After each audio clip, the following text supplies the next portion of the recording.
All right, gang. Back on tweaking and twerking on this truck. Put this battery box on here to keep my battery out of that little nook that was in there. It was just floating around all willy-nilly. I built a little frame. I had some scrap iron hanging around, a couple of chain links, and the strap that come with the box. And yeah, it works pretty nice. It'll do. Looks decent enough.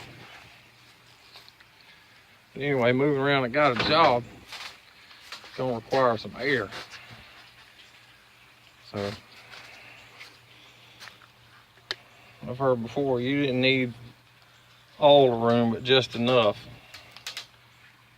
And I don't know how I guessed, but this compressor fits just inside that headache rack and that weld.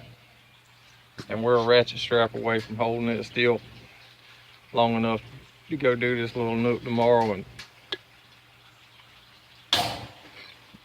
make a buck. I test fired the Bobcat. I'm putting leads up. Run through the 4 little bubble gum welds. It does make power, it will weld. Anyway, we're gonna take this rig out on this maiden voyage tomorrow. See what happens. This is Mo Damn Tire Creek Iron Works out.